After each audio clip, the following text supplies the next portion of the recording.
Kita mulakan laporan dengan perkembangan dari Dewan Rakyat. Komitmen kerajaan melaksanakan Pelan Antirasuah Nasional NACP 2019-2023 dan kaedah pengundian secara elektronik atau e-undi dalam pilihan raya umum ke-15 antara isu yang dibahaskan pada sesi pagi tadi.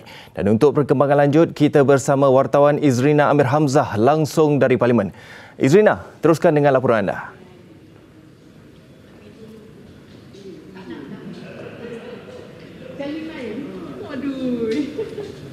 Baik, terima kasih Asrul. Di Seri Pentas, kita terus ke laporan Dewan Rakyat. Semua strategi dan inisiatif Pelan Antirasuah Nasional NACP 2019-2023 akan diteruskan kerajaan dalam usaha meningkatkan kecekapan dan ketelusan pengurusan pentadbiran berteraskan prinsip governance, integriti dan antirasuah.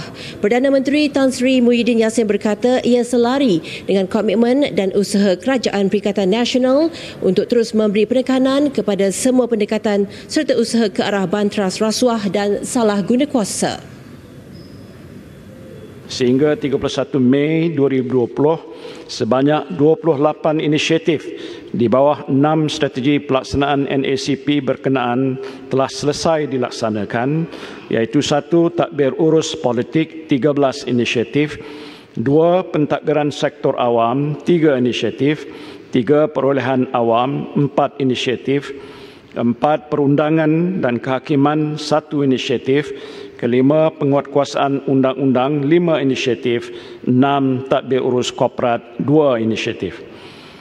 Beliau berkata demikian ketika menjawab soalan Ahli Parlimen Beaufort, Datuk Azizah Mohamad Dun, ketika sesi pertanyaan menteri pagi tadi.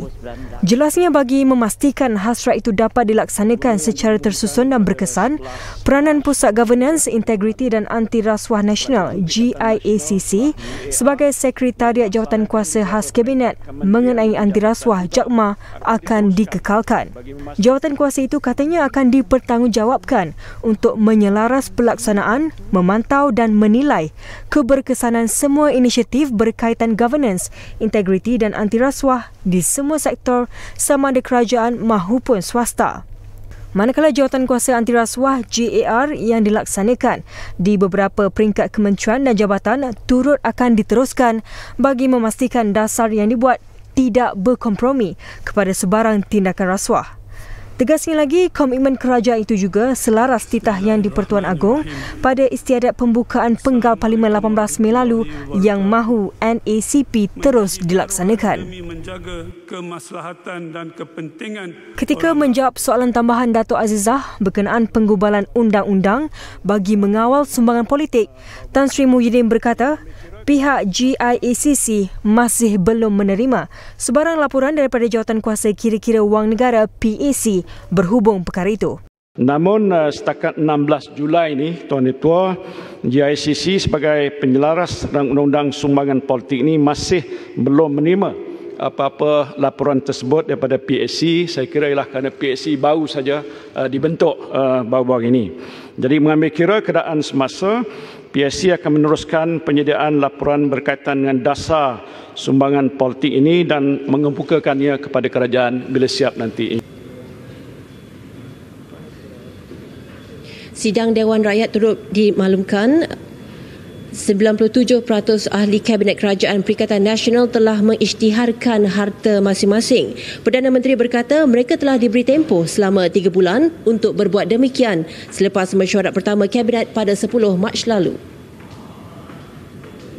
Cuma setakat ini saya nak maklumkan daripada selarai Kabinet 97% telah pun menyerahkan. Ada lagi 5 lagi. Jadi yang 5 ni saya tak payah sebut. Saya akan ambil perhatian berat dan minta supaya disegerakan supaya perkara itu akan disempurnakan juga. Demikian juga di peringkat timbalan menteri dan juga ahli-ahli parlimen daripada pihak kita. Beliau berkata demikian semasa menjawab soalan tambahan Ahli Parlimen Kulai Teo Ni Ching di Parlimen. Tan Sri Muhyiddin berkata pihaknya mengambil berat akan isu berkenaan dan akan memastikan semua ahli kabinet terlibat melengkapkan proses pengisytiharan harta itu dalam masa terdekat. Beliau turut mengucapkan tahniah kepada ahli parlimen yang telah melakukan pengisytiharan harta masing-masing.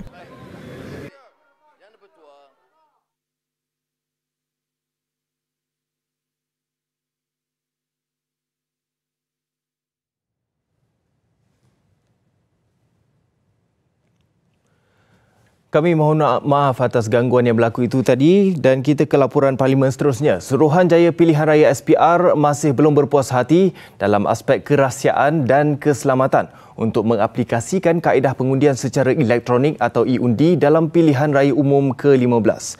Menurut Menteri di Jabatan Perdana Menteri Datuk Taqiyuddin Hassan, dalam hal itu SPR akan terus mengadakan libat urus dengan pihak berkaitan sebelum mengemukakan dapatannya kepada kerajaan.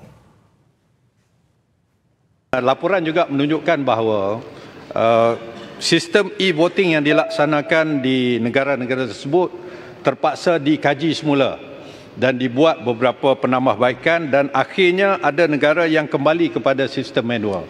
Ini adalah kerana terdapat banyak sekali perkara-perkara yang menyebabkan keputusan-keputusan pilihan raya itu dipersoalkan dan juga ianya terbukti merupakan satu sistem yang tidak begitu efektif. Beliau menjawab soalan tambahan dari Ahli Parlimen Padang Terap, Datuk Seri Mazzi Khalid kepada Perdana Menteri, sekiranya kerajaan bercadang untuk menjalankan kaedah e-undi serentak dengan pengundian konvensional dalam tempoh pasca COVID-19.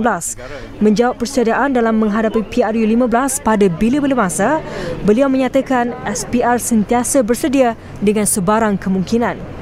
Ia termasuk perancangan yang menyeluruh meliputi aspek seperti belanjawan pilihan raya, peralatan dan logistik, pembangunan sistem dan pengurusan sumber manusia serta latihan kepada petugas.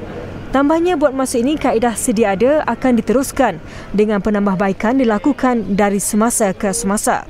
Antaranya pusat pengundian tambahan akan diwujudkan terutamanya di kawasan yang mempunyai bilangan pengundi yang ramai.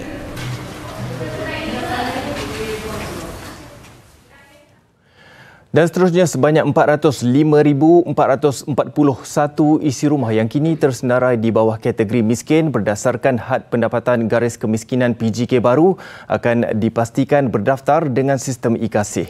Menteri di Jabatan Perdana Menteri Ekonomi Datuk Seri Mustafa Muhammad turut menjelaskan metodologi baru itu merujuk kepada pendapatan dan saiz isi rumah bukannya secara individu. Jelaskan bahawa kaedah ini akan digunakan bermula tahun depan. Ya. Maknanya kita ada masa untuk membaiki peraturan, proses dan prosedur, termasuklah e-Kasih. E-Kasih ini satu perkara yang amat popular di peringkat akar umbi. Kita tahu ada beberapa kekangan dan sudah pasti dengan kaedah yang baru ini, e-Kasih juga akan ditambah baik.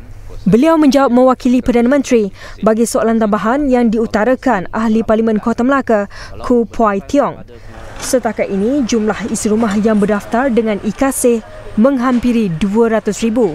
Meskipun bilangan keluarga miskin berdasarkan ukuran PGK lama direkodkan sebanyak 24,700 isi rumah.